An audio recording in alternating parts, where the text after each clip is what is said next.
Mesdames, Messieurs, bonjour.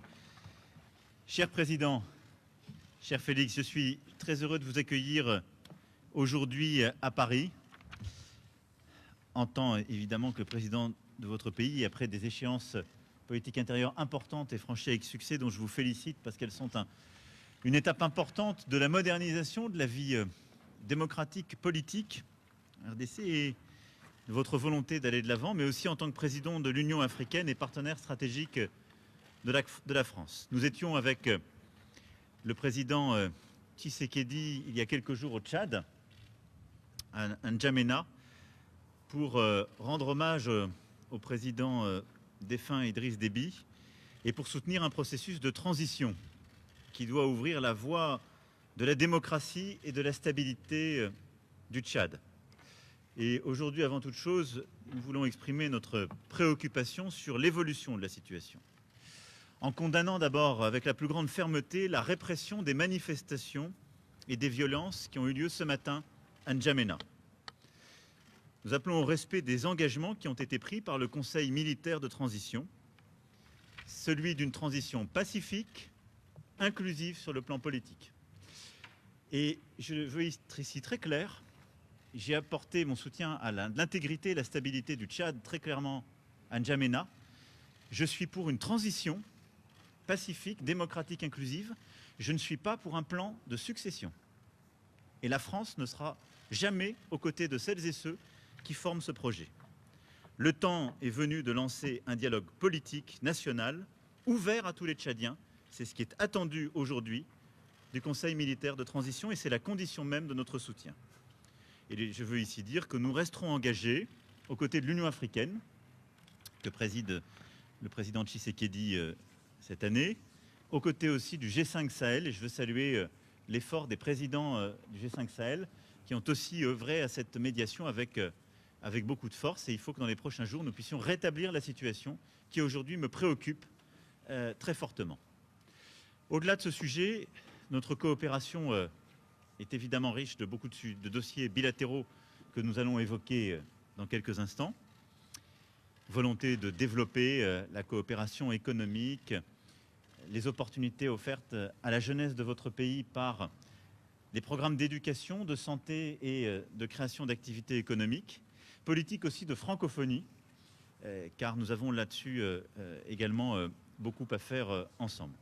Et puis évidemment, ce sont tous nos efforts d'accompagnement pour la stabilité, la paix partout sur votre territoire national. Et je sais ô combien vous y êtes attachés face aux déstabilisations qui peuvent exister. Enfin, nous évoquerons aussi les grands sujets continentaux. Et en effet, nous avons un agenda extrêmement chargé. Le premier, c'est continuer à faire vivre la solidarité internationale face à la pandémie. Il y a un an, nous avons lancé ensemble, avec plusieurs collègues, l'initiative ACTA pour aider l'Afrique à répondre aux défis de la pandémie. Elle a permis de faire plusieurs avancées. Nous y sommes revenus ces derniers jours pour aider au financement, aider aussi à plus de tests, de diagnostics, l'accès aux vaccins et à la montée en puissance des systèmes de santé primaire. Mais beaucoup reste à faire pour mobiliser plus de financement, mais avoir également des actions concrètes indispensables.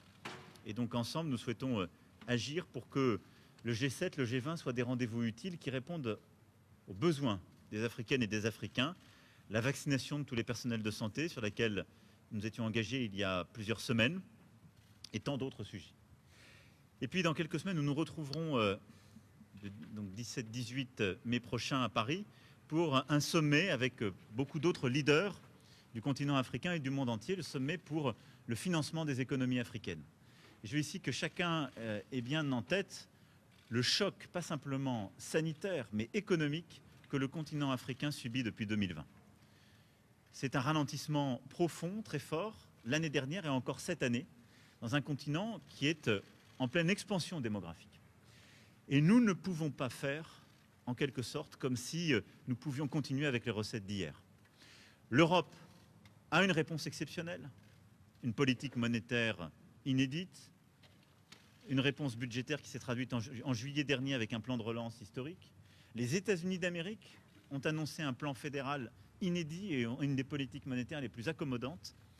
Et nous sommes en train collectivement d'abandonner l'Afrique à des solutions qui datent des années 60.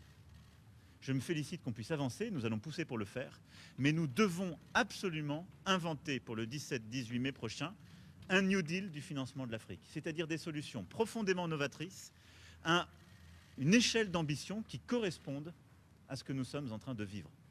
Sans quoi, nous laisserons le continent africain face à la pauvreté, nous laisserons le continent africain et sa jeunesse face à la réduction de leurs opportunités économiques, une migration subie et l'expansion du terrorisme.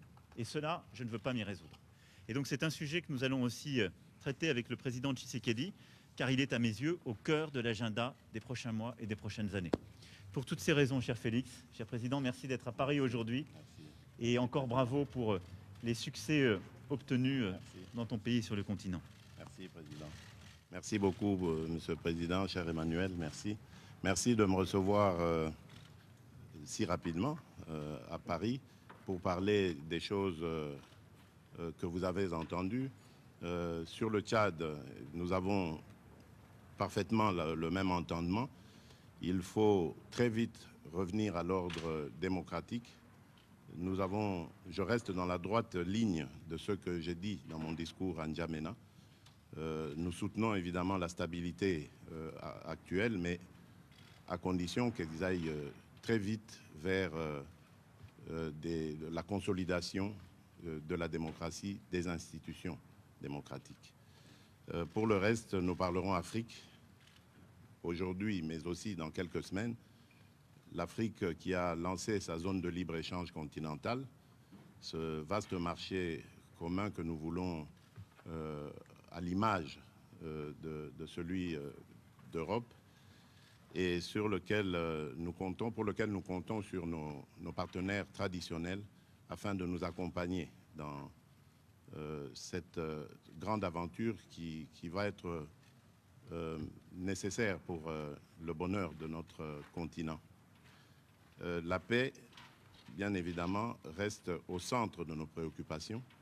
Au niveau africain, nous avons cet objectif de faire taire les armes.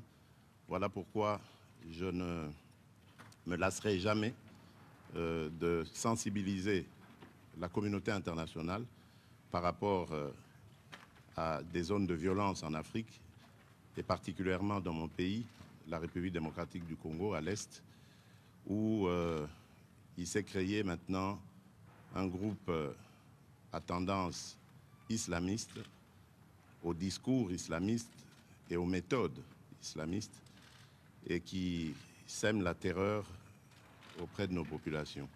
Donc là, je suis plus que jamais déterminé à l'éradiquer et je compte sur le soutien de la France.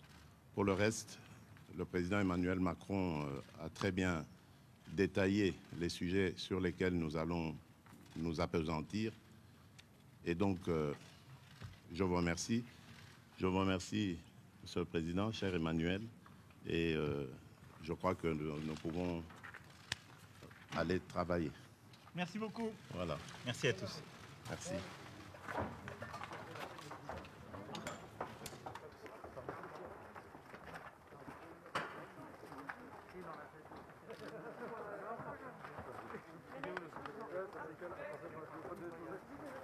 Ouais, enfin, même